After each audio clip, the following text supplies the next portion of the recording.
Hi everyone, welcome to VR talks a cinema lover. So Ravi Teja గారి కొత్త cinema భర్త మహాశైలకు విజ్ఞప్తి. సో ఈ సినిమా ఎలా ఉందో ఒకసారి చూద్దాం. యాక్చువల్లీ ఈ సినిమా సంక్రాంతికి వచ్చి చాలా మంచి పని చేసింది. ఎందుకంటే ఎక్స్పెక్టేషన్ లేదు, కొత్త స్టోరీ కాదు. రవితేజ ప్రీవియస్ ఫిల్మ్స్ ఏవి సరిగా ఆడలేదు. సో వాళ్ళ టార్గెట్ సంక్రాంతినే ప్లాన్ చేశారు. So story is not new. ఇక్కడ మనం గుర్తుపెట్టుకోవాల్సింది ఏంటి, రవితేజ గారు ప్రీవియస్ ఫిలిమ్స్ కంటే బెటర్గా ట్రై చేశారు. అంటే ప్రీవియస్ అంతా మాస్ అని, యాక్షన్ అని ఆ కైండ్లోనే ఉన్నారు. బట్ కొద్దిగా చేంజ్ ఓవర్ తీసుకొని హీరోయిజం పక్కన పెట్టి, మాస్ పక్కన పెట్టి హీ ట్రైడ్ ఆడియన్స్కి కొంచెం ఎంటర్టైన్మెంట్ ఇద్దామని ట్రై చేశారు. మేబీ అది వర్కౌట్ అయింది.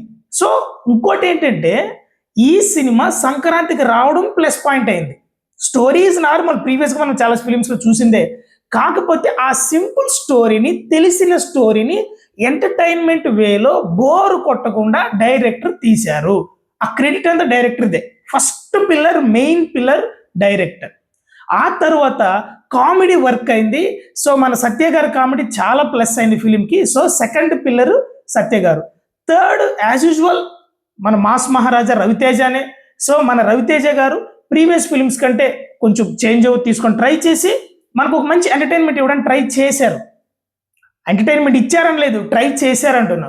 అండ్ ఫోర్త్ ఎవరైనా ఉన్నారంటే హీరోయిన్స్ చాలా గ్లామరస్గా ఉన్నారు, వర్క్ అయింది, వాళ్ళకు మంచి క్యారెక్టర్స్ కూడా పడ్డాయి. అండ్ సాంగ్స్ విషయానికి వస్తే సాంగ్స్ బాగానే ఉన్నాయి, డ్యాన్స్ కూడా ట్రై చేశారు హీరోయిన్స్ విత్ రవితేజ కూడా. కానీ ప్లేస్మెంట్ ఆఫ్ ద సాంగ్స్ అనేది ఎక్కడో కొంచెం తేడా కొట్టింది. అండ్ బీజిఎం నథింగ్ సోసోగానే ఉంది. సో ఓవరాలీ నవ్వుకోవాలి, బోర్ కొట్టకుండా ప్రశాంతంగా పోయి వచ్చేద్దాంరా బాబు అనే వాళ్ళు హ్యాపీగా వెళ్ళండి. అండ్ రెండో పాయింట్, రవితేజ ఫ్యాన్స్ ఖచ్చితంగా వెళ్ళండి, చూడండి, సినిమాని సక్సెస్ చేయండి. ఎందుకంటే మన టాలీవుడ్లో ఏదైనా సీజన్ ఉంది, ఏ సినిమా వచ్చినా సరే, ఎన్ని సినిమాలు వచ్చినా సరే తట్టుకుంటుంది. లేదా ఏ సినిమా అయినా ధైర్యంగా వెళ్దాము అనే సీజన్ ఏదైనా ఉందంటే మన సంక్రాంతి సీజన్. ఈ సీజన్ అందరికీ చాలా మంచిగా ఉంటుంది. అండ్ అందరు ఫిలిమ్స్ కూడా సక్సెస్ అవ్వాలి.